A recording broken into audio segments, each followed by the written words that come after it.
Mahirap magpatuloy sa mga bagay na ating gusto kung wala rin namang gustong sumuporta sa atin. Pero kaya mo nga ba itong ipaglaban kung mismong taong mahal pa natin ang pumipigil sa atin? What's up guys? Halina't pakinggan naman natin ngayon ang napakagandang kwento ni Mildred.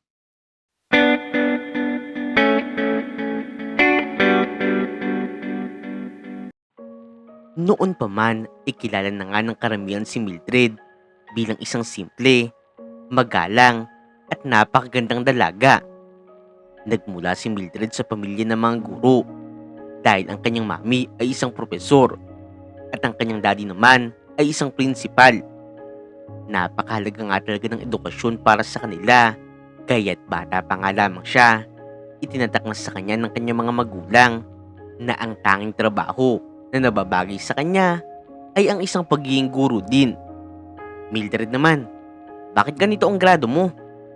Di ba ang palagi kong sinasabi sa'yo, dapat wala kang grado, nabababa sa 90? Mabuti na lang talaga, pwede ko pang kausapin ng teacher mo para maayos natin yung grades mo. Nakakaya naman kapag nalaman pa ng iba na may ganyang kang grado. Naturing ang mga propesor at principal ang mga magulang mo. Kaya dapat, palagi mo kaming binibigyan ng kahiyan. Dismayadong sambit ng mami ni Mildred. Pero mami, pasado naman po ang grades ko, di ba? Mataas na nga po yan, kumpara sa iba na nangangarap na magkaroon ng ganyang grado. Palagi ko naman pong inuusayan eh. Wala po akong pinagsisihan dyan. Dahil pinaghirapan ko po talaga ang mga gradong yan. Paliwanag ni Mildred. Huwag ka na magdahilan pa, Mildred. Hindi ka namin pinalaki ng ganyan para lang makakuha ng mga tamang grado. Dahil ang gusto namin, palaging ikaw ang pinakamataas. Kung kinakailangan na kami pa mismo ang magturo sa'yo, gagawin namin para lang ikaw ang maging tapon sa inyo. Huwag na huwag mong kakalat ka rin ang pangalan namin kung hindi mo kayang gawin yan. Nagkakaintindihan ba tayo? Seryoso namang sabi ng daddy niya. Nakayuko na nga lamang si Mildred na sumang-ayon sa kanyang mga magulang dahil alam din naman niya sa kanyang sarili na kapag utos na nga ng kanyang mga magulang ang pinag-uusapan, wala siyang ibang magagawa kung hindi sumunod sa mga ito. Sa katunayan kasi, ang gusto talaga ni Mildred para sa kanyang sarili ay ang maging isang magiting na sundalo na nagsisilbi sa bayan. Kahit babae siya, talagang matapang siya sa lahat ng bagay. Humahanga siya sa mga tao nagsisilbi para sa bayan. Kaya't noong malaman nga niya ang ganitong trabaho, ito na rin ang kanyang pinangarap. Kahit noong bata pa nga lamang siya hanggang ngayon, hindi pa rin nawawala sa kanya ang kanyang kagustuhan na maging isang sundalo. Pero noong minsan naman niya itong aminin sa kanyang mami at daddy, katakot-takot ng sermon at pangungutya ang narinig niya mula mismo sa kanyang mga magulang. Pakiramdam niya ay mas kailangan niyang sundin ang pangarap ng kanyang mga magulang para sa kanya, hindi ang pangarap niya para sa kanyang sarili. Dumaan pa nga ang ilang taon at nasanay na nga rin talaga siya na para bang robot siya. Kailangan niyang sundin kung ano ang nais ng kanyang mami at daddy. Hindi niya pwedeng biguin ang mga ito dahil kahit konting pagkakamali lamang niya, matinding galit na nga ang kanyang sasaluhin. Kailangan niya maging perpekto sa paningin ng kanyang mga magulang. Mildred, sumama ka na sa amin mamaya ha? Napakadaya mo. Ang dami mo ng utang sa amin. Palagi ka nalang umaayaw kapag may mga lakad tayo. Ngayon naman, birthday ng kaibigan natin. Baka naman pwede mo na kaming pagbigyan. Mamamasyal lang naman tayo saglit eh. May bagong bukas na pasyalan daw. Malapit dito sa university natin. Tara na mamaya. Dahil deserve natin to. Saktong kakatapos lang din ng exam natin. Yaya kay Mildred ng kanyang mga kaibigan. Naku, masyadong hapon na. Alam nila mami na hanggang ganitong oras lang ang pasok natin ngayon. Kaya sigurado, hahanapin ako ng mga yun kapag nauna silang umuwi sa akin. Alam niyo naman, kahit ilang minuto lang akong malate sa pag-uwi, hindi na sila mapapakalit sa paghanap sa akin. Kayo na lang muna mga bes. Kailangan ko pang mag-aral pag uwi ko. Grabe ka naman, Mildred. Kakatapos lang ng exam natin. Tapos gusto mo mag-aral ulit? Kahit ngayon lang naman, Mildred. Pagbigyan mo na ang sarili mo. Hindi yung puro gusto lang ng mami at daddy mo ang nasusunod. Sorry talaga mga bes. Kayo na lang muna. Ayoko madismaya sa akin sila mami. Aalis na ako ha. Ingat kayo. Sa totoo lamang din, sa loob-loob ni Mildred, gustong-gusto nga rin talaga niyang ma-experience ang ganoong pakiramdam na naaaliw ang kanyang sarili kasama ang kanyang mga kaibigan. Pero kapag usapang gala na nga, siguradong hindi agad siya pwede dahil masyadong istrikto ang kanyang mga magulang. Ang tanging gusto lamang ng mga ito ay nasa bahay na siya agad pagkatapos ng klase. Kapag nasa bahay naman, hindi siya pwedeng humawak ng telepono o manood ng TV. Wala siyang ibang kaharap kung hindi ang kanyang mga libro lamang. Kailanman din, hindi niya naranasan ang mga bagay na nararanasan ng ibang mga kabataan. Sabi nga nila, para mo nakakulong na lamang siya sa mga bagay na gusto ng kanyang mami at daddy. Hindi siya pwedeng sumuway sa gusto ng mga ito.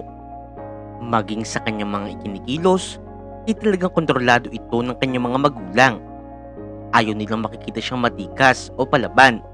May mga pagkakataon pa nga na mismong mga magulang na rin niya ang nagrereto sa kanya ng lalaki dahil nag-aalangan na nga sila sa kanyang kasarian.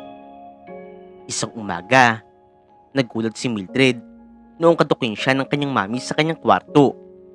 Wala naman kasi siyang pasok ngayon at sa pagkakaalam niya, wala rin silang lakad. Ano po yun, mami? Ang aga pa po ha.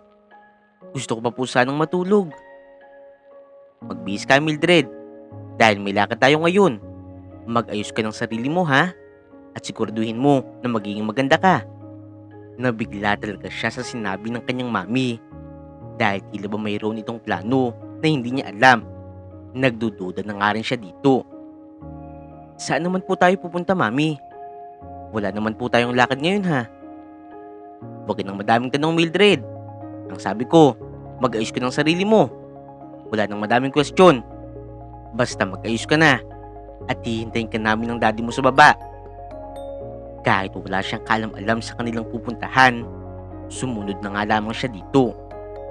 Gaya ng sabi ng kanyang mami, sinigurado niya na magiging presentable ang kanyang sarili.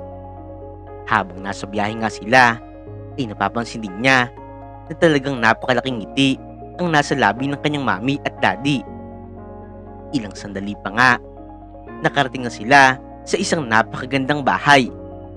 Maging si Mildred ay napanganga dahil napakalaki talaga ng bahay na kanilang pinuntahan. Sigurado nga siya na mayaman ang nakatira dito. Mami, daddy, bakit tayo nandito? Sino ang pupuntahan natin dito? Anak, dito nakatira ang kaibigan namin ng mami mo na sila Mr. Cruz. Mga sikat na negosyante sila. Sila lang naman ang nagmamay-ari ng mga malalaking planta sa kabilang lungsod. Sa totoo lang kasi, nakita ka daw ng anak nilang binata. Gusto ko sana niyang makausap. Kaso nga lang, hindi mo siya kilala. Kaya mas maganda anak kung magkakakilala na kayo. Mabait na bata yun. Wika ng daddy ni Mildred na parang masayang masaya. Pero sa kabila ng saya ng kanyang mga magulang, gulat na gulat talaga siya noong malaman niya ngayon ang dahilan kung bakit sila nandito. Pero, mami, bakit naman ako makikipagkilala sa kanya? Eh, hindi naman ako interesado. Tsaka tayo pa ang pumunta dito. Di ba nakakaya yun? Wala nang pero-pero, Mildred. Tara na, pumasok na tayo. At sigurado, kanina pa rin nila tayo hinihintay. Basta umiti ka lang at makisama ka ng maayos ha. Napabundong hininga na lamang si Mildred sa mga oras na ito. Gustuhin man niyang tumanggi sa kagustuhan ng kanyang mga magulang, pero hindi niya magawa. Labag man sa kanyang kalooban, pero sumunod na nga lamang siya sa mga ito na pumasok sa napakagandang bahay na ito. Aba, amiga, nandiyan na pala kayo. Wow, napakaganda pala talaga nitong anak nyo, no? Ikaw pala si Mildred, iha. Halika, yakapin mo ako. Dahil ikaw pala ang magiging manugang ko in the future. Sampit ng kaibigan ng kanyang mga magulang. Mas lalo talaga nagulat si Mildred dahil para bang napakabilis ng lahat. Gayunpaman, sumabay na lamang din siya sa mga ito para makisama ng maayos. Maya-maya pa rin, sama-sama na nga silang kumain. Habang kumakain, bigla namang dumating ang isang binata. Oh, nandiyan ka na pala, Diego. Patiin mo si Mildred. Siya yung crush mo, di ba? Bakit ka pa kasi nagpa-late? Yan tuloy, hindi pa ikaw ang sumalubong sa kanya. Hi Mildred. Masaya akong makilala ka. Ako naman si Diego. Pasensya ka na kila mami ha. Sigurado, kung ano-ano na rin ang sinasabi nila. Nahihiya nga ako at kayo pang pumunta dito sa bahay eh. Pagbati sa kanya ng binatang si Diego. Wala yun, okay lang. Matipid na sagot ni Mildred. Alam mo Diego, itong anak namin na si Mildred, hindi lang yan maganda. Dahil napakatalino rin niya. Siya palagi ang top 1 sa klase nila. Kailanman ay hindi pa rin siya nagkakaroon ng boyfriend. Kaya kung magkakasundo kayo, paniguradong ikaw ang magiging unang nobyo niya. Wala ka talagang masasabi sa anak namin. Dahil literal na bahay at eskwelahan lang siya. Napapikit na lamang si Mildred sa mga sinasabi ng kanyang mami at daddy. Hindi talaga siya komportable dito. Pero pinilit pa nga rin niya ng umiti. Gumawa talaga ng paraan ang mga magulang ni Mildred at Diego para makapag-usap nga sila ng maayos. Napansin naman ni Mildred na tunay na mabait itong si Diego. Pero kahit na ganoon, hindi pa rin talaga siya interesado. Wala pa rin kasi sa kanyang isipan ang pagpasok sa isang relasyon. Humanga lang din siya kay Diego noong malaman niya na magpupulis pala ito. Alam mo anak, bagay na bagay kayo niya ni Diego. Magiging teacher ka at siya naman magiging pulis. Siguradong maganda ang magiging kinabukasan nyo. Kaya wag niyo nang sayangin ng pagkakataon ha. Muling sambit ng mami ni Mildred. Noong matapos nga ang araw na ito, talagang hindi na nga siya tinigilan pa ni Diego. Palagi nga siya nitong kinukulit, tinetext o tinatawagan. Hindi naman niya ito nire-replyan. Hindi lang yun. Dahil may mga pagkakataon na nagugulat na nga lamang si Mildred. Dahil pagkalabas nga niya ng universidad, nakaabang na nga agad doon si Diego para sunduin siya. Diego, bakit ka nandito? Paano mo nalaman kung saan ako napasok at kung anong oras ang labasan namin? Nagtatakang tanong ni Mildred. Mismong mami at daddy mo ang nagsabi sa akin ni Mildred. Tara na, ihatid na kita sa inyo. Huwag kang mag-alala. Dahil safe na safe ka kapag ako ang kasama mo. Ayaw mo ba nun? May bodyguard ka na. May boyfriend ka pa. Driver. Napakamot na nga lamang sa ulo si Mildred. Ayaw mo niyang sumakay at pumayag na magbahatid dito. Pero panigurado na kapag tinanggihan niya ito, magagalit naman sa kanya ang kanyang mga magulang. Kung dati nga rin ay hindi siya pinapayagan ng kanyang mami at daddy na humawak ng telepono kapag nag-aaral siya. Ngayon naman, sila pa nga mismo ang nagtutulak sa kanya na gawin ito. Anak, kanina pa tunog ng tunog ang cellphone mo. Malamang, si Diego yan. Sagutin mo na yun agad. Huwag ka nang maarte anak. Bibihira lang ang ganyang lalaki. Kaya wag mo nang palampasin pa. Mami naman, bakit po ba kayo ganyan? Ayaw ko nga po kay Diego, di ba? Sana naman po, maintindihan nyo rin ang parte ko. Hindi yung sariling kagustuhan nyo lang ang iniisip nyo. Hindi na nga napigilan pa ni Mildred na sabihin ang nilalaman ng kanyang damdamin dahil punong-puno na nga rin siya sa baluktot na utos ng kanyang mami at daddy. Pero matapos nga niyang sumagot, nagulat na lamang si Mildred noong bigla nga siyang sampalin ng kanyang mami. Mildred, Kailan ka pa natutong sumagot ng ganyan? Yan ang napapala mo sa pagsama mo sa mga kaibigan mo. Yan siguro ang mga tinuturo nila sa'yo. Baka nakakalimutan mo, kami ang magulang mo. Ako ang nagluwal sa'yo. At kami ang nagpakahirap para mapalaki ka ng maayos. Kaya dapat lang din na kung ano ang sabihin namin sa'yo, yun lang ang gagawin mo. Hindi mo ba nakikita? Ikaw lang naman ang iniisip namin eh. Para sa'yo ito, Mildred. Kaya huwag ka nang umangal sa kung ano man ang sinasabi namin. Basta, sumunod ka na lang. Gusto pa nga sanang sagutin ni Mildred ang maling paniniwala ng kanyang mga magulang.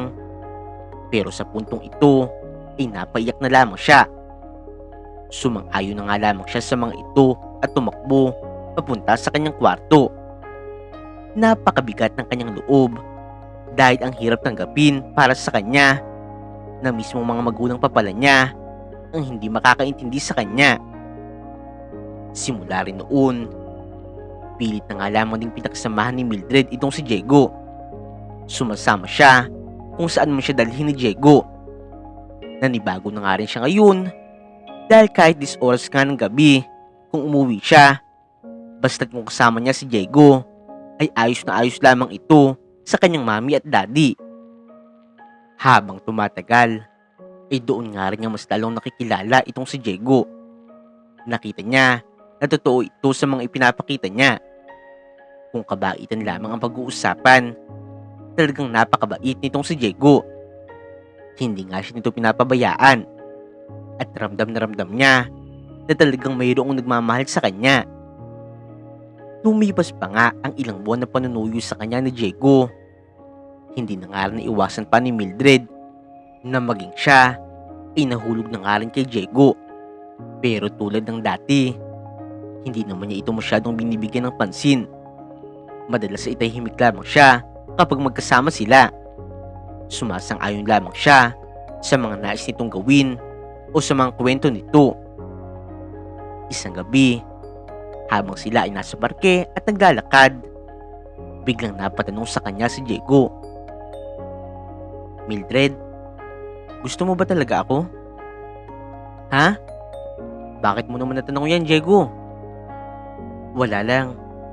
Napapansin ko kasi parang napipilitan ka lang na sumama sa akin palagi. Alam mo, Mildred, kung wala naman talaga akong puwang sa'yo, huwag mo nang pilitin ang sarili mo na gustuhin ako.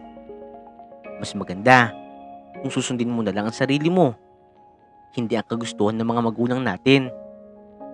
Oo, gusto talaga kita. Mahal na kita. Pero ayoko naman na mahalin mo ako dahil lang mahal kita. Gusto ko na maging totoo ka sa sarili mo. Huwag kang mag-alala. Magiging masaya pa rin naman ako kung ayaw mo talaga sa akin. Dahil ang tunay na kasayahan ko ay kung saan ka rin magiging masaya ng totoo. Sa mga oras na ito, inapansin din ni Mildred sa mga mata ni Diego ang lungkot na nararamdaman nito. Taliwas sa mga sinasabi nito. Aminado naman siya na may gusto na nga rin siya kay Diego. Kaya sa tingin ni Mildred, maaaring ito na nga rin ang pagkakataon para ibigay na nga kay Diego ang sagot na pinakihintay nito. Alam mo, Diego, hindi ka naman mahirap magustuhan o mahalin eh. Dahil napakabuti rin ng puso mo. Kung tutuusin, nasa iyo na rin ang lahat.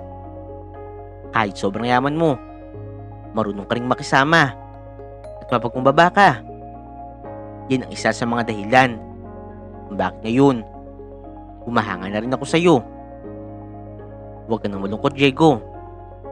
Dahil simula ngayon, sige, sinasagot na kita. Tayo na. Nanlaki talaga ang mga mata ni Diego noong sabihin nga ito ni Mildred. Hindi siya makapaniwala na gusto na rin pala siya ni Mildred. Totoo ba to? Sampalin mo ako, Mildred. Dahil parang nanaginip lang ako. Grabe. Hindi ko alam. Gusto mo na rin pala ako. Ang saya talaga. Ang babaeng pinapangarap at crush ko lang noon. Girlfriend ko na ngayon. Mahal na mahal kita, Mildred. At handa akong iparamdam sa iyo ang pagmamahal na karapat-dapat sa iyo. Hinding-hindi kita sasaktan. Pangako ko yan sa iyo. Sa pagsisimula ng kanilang relasyon, mas naging masaya nga dito ang kanilang mga magulang dahil natupad na nga rin ang kanilang plano na magkatuluyan ang kanilang mga anak. Sinuportahan ni Mildred at Diego ang pangarap ng isa't isa. Kaya't hindi rin nagtagal sa pareho nilang pagsisikap sa kanilang mga pangarap. Naging guro na nga itong si Mildred, samantalang naging ganap na pulis itong si Diego. Masayang masaya sila dahil sabay nga nilang inabot ang kanilang mga pangarap sa buhay. Pero sa kabila nga nito, hindi pa rin nawawala sa puso ni Mildred ang tunay niyang pangarap para sa kanyang sarili. Noong magkaroon na nga siya ng lakas ng loob, sinubukan niya kausapin si Diego tungkol dito. Alam mo ba, Diego, hindi ko naman talaga pangarap ang maging teacher eh. Nagtaka naman si Diego sa kanyang sinabi. Ano? Paano nangyari yun? Eh di ba, yun ang pinag-aralan mo? Eh di dapat, noong una pa lang, hindi na lang yan ang kinuha mong kurso. Alam mo naman, Diego, na parehong mga teacher, mga magulang ko, di ba? Bata pa lang ako. Itinatak na rin nila sa akin na dapat din ako maging katulad nila. Ang totoo ko kasing pangarap ay maging isang sundalo. Yun talaga ang gusto ko, Diego. Kaya nga natuwa ako noong malaman ko noon na magpupulis ka. Sa totoo ng Diego, kahit ngayon, hindi pa rin ako nawawalan ng pag-asa. Humahanap lang ako ng tamang pagkakataon at gusto ko pa rin tuparin ang pangarap kong yun. Sinabi ko to sa'yo dahil alam ko ikaw ang makakaintindi sa akin. Buong puso nagpakatotoo at ipinagtapat ni Mildred ang katotohanan kay Diego dahil buong akala niya ay maiintindihan siya ni Diego. Pero hindi nga niya akalain na ganito pala ang kanyang maririnig mula sa kanyang minamahal na boyfriend. Nagpapatawa ka ba, Mildred? Gusto mong maging sundalo? Baka hindi mo alam. Kung tutuusin, mas mahirap talaga ang pagsusundalo kaysa sa mga pinagdaanan ko bilang pulis. Hindi basta-basta ang maging sundalo, Mildred. Duda ako na kaya mo yun. Masyado kang mahina para maging sundalo. Alam ko yan dahil pulis ako. Makinig ka sa akin, Mildred, dahil kilala kita. Tama lang yan. Maging teacher ka. Yan talaga nababagay sa'yo. Sundin mo lang din, Mildred, kung ano ang gusto ko. Para wala tayong pag-aawayin, ha? Sa puntong ito, gulat na gulat talaga si Mildred sa mga sinabi ni Diego. Dahil sa unang pagkakataon, tila ba lumabas na ang tunay na kulay nito. Kinabahan talaga siya dahil para ba itong leyon na bigla na lamang nagalit. Hindi niya maiwasang matakot sa sarili niyang nobyo. Kaya wala na nga siya nasabi, kung hindi ang pagsang-ayon na lamang. Sige, Diego. Naiintindihan ko. Tama lang yan, Mildred. Tsaka isa pa, ha? Alam mo kung gaano kita kamahal. Kaya wag na wag mong susubukan na lokohin ako, ha? Ayoko makigawa ng hindi maganda sa'yo. Wala kang ibang lalaking mamahalin kung hindi ako lang, ha? Ako lang at wala lang iba pa. Halos namutla talaga si Mildred dahil hindi naman ito ang Diego na una niya nakilala noon. Magmula nga rin noong araw na ito, biglang nag-iba ang takbo ng kanilang relasyon dahil hindi nga niya akalain na darating sila sa ganitong pagkakataon. Muli nga niyang mararamdaman kay Diego kung ano ang mga bagay na kanyang naramdaman noon sa kanyang mga magulang. Tila ba wala na siyang sariling desisyon dahil kung ano lang ang sabihin sa kanya ni Diego, yun lang din dapat ang masusunod. Wala nang iba pa. Sa totoo lamang din, maging sa kanyang trabaho bilang guro. Hindi na nga rin masaya pa si Mildred. Pilit na nga lamang niyang ipinagpapatuloy ang kanyang pagiging guro para sa ikasasaya ng kanyang mga mahal sa buhay. Hindi nagtagal, na-engage na nga rin itong si Diego at Mildred. Kahit hindi pa naman talaga handa itong si Mildred, wala na nga siya nagawa noong yayain nga siya magpakasal ni Diego. At ayon nga sa plano ng kanilang mga magulang, magpapakasal sila sa susunod na taon. Gustong gusto na nga rin kasi ng kanilang mga magulang na magkaroon ng apo. Pero sa kabila ng mga planong ito, doon na rin nahalata o nararamdaman ni Mildred ang mga kakaibang ikinikilos nitong si Diego. Bibihira na nga lamang kasi siyang kausapin nito. Kung noon nga rin ay halos araw-araw nga siyang sinusundo ni Diego, ngayon naman para bang ayaw na nga nitong makipagkita sa kanya. Para bang nag-iba ang ihip ng hangin. Dahil ngayon, siya pa nga ang naghahabol para sa atensyon ni Diego. Para nga kasi kay Mildred, ibang-iba na nga talaga ito ngayon. Isang araw, inapagpasyahan nga ni Mildred na magtungo sa paborito nilang pasyalan ni Diego. Pumunta nga siya doon kahit mag-isa lamang siya para kahit pa paano maibsan naman ang lungkot na kanyang nararamdaman. Nagmuni-muni siya doon habang iniisip ang mga bagay-bagay. Pero makalipas pa nga ang ilang minuto, natigilan si Mildred noong makita ng kanyang mga mata si Diego na nandito din. Pero ang ikinagulat nga niya, may kasama nga itong ibang babae. Sweet na sweet pa nga ang mga ito sa isa't isa. Sa sobrang pagkabigla, hindi na nga napigilan pa ni Mildred ang kanyang sarili. Sinugod niya ang mga ito. Diego? Ano to? Ipaliwanag mo nga kung ano ang ibig sabihin nito. Mildred, bakit ka naman dito? Di ba may pasok ka? Huwag mo ako tanungin, Diego. Dahil ikaw ang dapat sumagot sa kung ano ang mga nakita ko. Ikaw rin. Buong akala ko, hirap na hirap ka at napakabisi mo sa trabaho mo.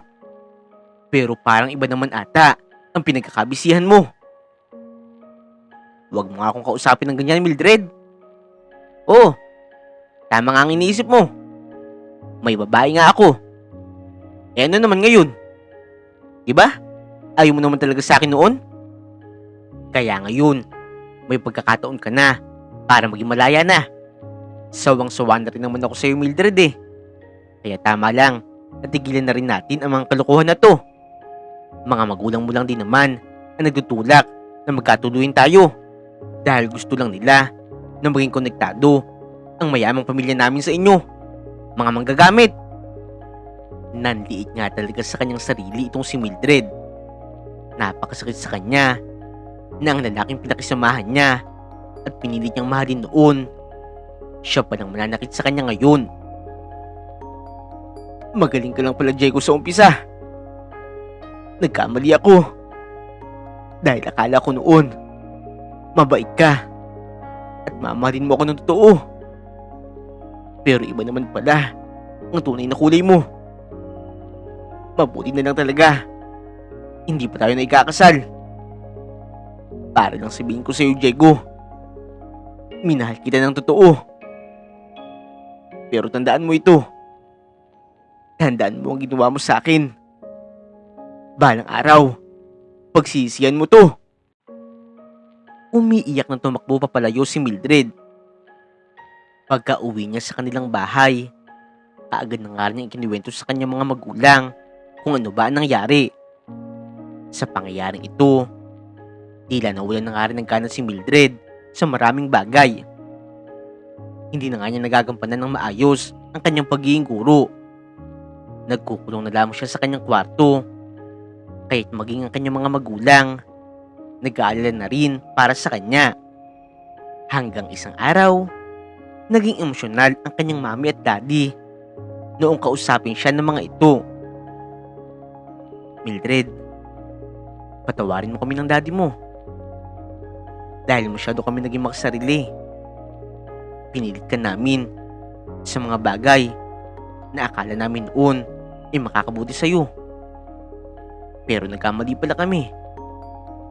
Dahil sa pagiging makasarili namin, ikaw tuloy ngayon ang nagdudusa. Sana anak, mapatawad mo kami ng daddy mo. Sige, simula ngayon, hayaan ka na namin. Susuportahan na namin kung ano talaga ang tunay na gusto mo. Malaya ka nang gawin kung ano talaga ang pangarap mo, anak. Kaya sana, mapatawad mo na kami.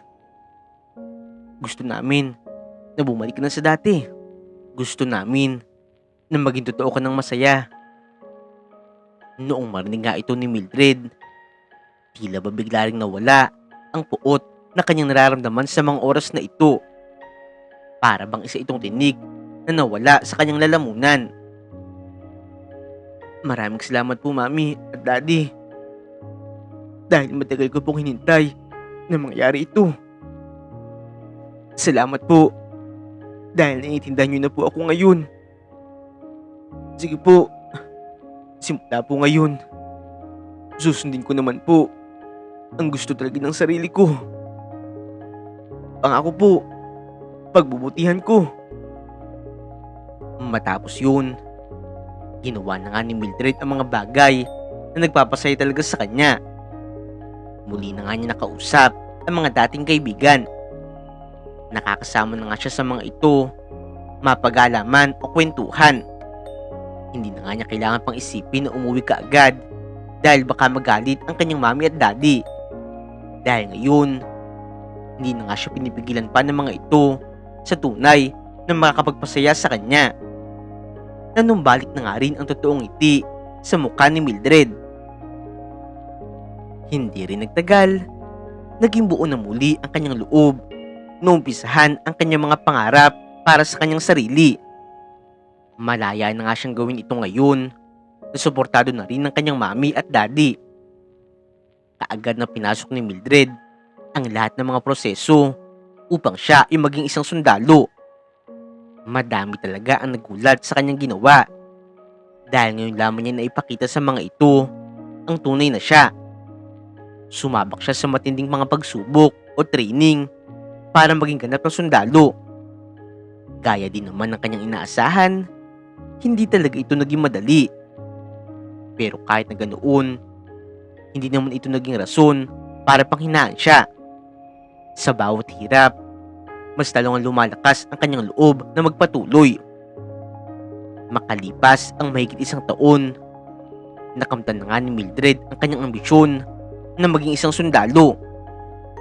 Sa kanyang husay at tapang, ipinamalas talaga niya ang kanyang kagalingan bilang isang sundalo.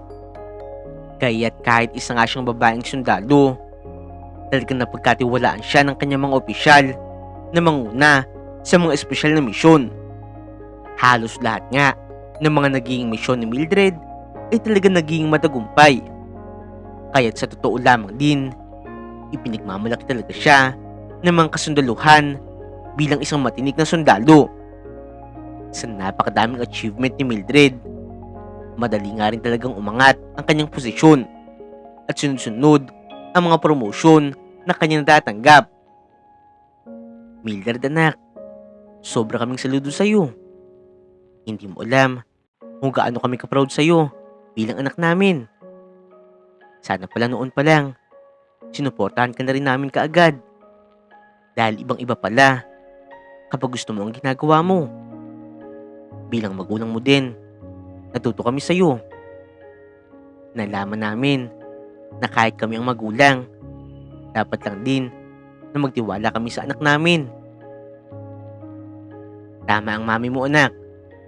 Hindi lang kami ang proud sa iyo. Dahil lahat ng mga kakilala namin, tuwang-tuwa sa iyo. Kahit sila ay hindi inakala na maging magaling na sundalo ka. Pero anak, kahit na ganun, palagi ka pa rin mag-iingat ha. Kahit alam namin na magaling ka, hindi pa rin naman nawawala sa amin ang pag-aalala para sa iyo. Dahil napakamapanganib ng trabaho yan. Sa bawat pag-alis mo, Talaga nakabaon na ang isang paa mo sa lupa. Mahal na mahal ka namin, anak. Palagi mong tatandaan. Ipinagmamalaki ka namin. Masaya namang sambit ng daddy ni Mildred. Talagang nabago na nga ngayon ang buhay nitong si Mildred. Tila nakalimutan na nga niya ang masakit na nakaraan niya at napalitan na nga ito ng tunay na saya. Talagang masasabi na nga rin niya na masayang masaya na nga siya sa kanyang ginagawa ngayon. Pero isang araw nga muli, habang day off ni Mildred, ay nag-iikot-ikot siya sa kanilang bayan. Masaya siya dahil may ilan pa nga rin na nakakilala sa kanya dito at sumasaludo pa nga sa kanya.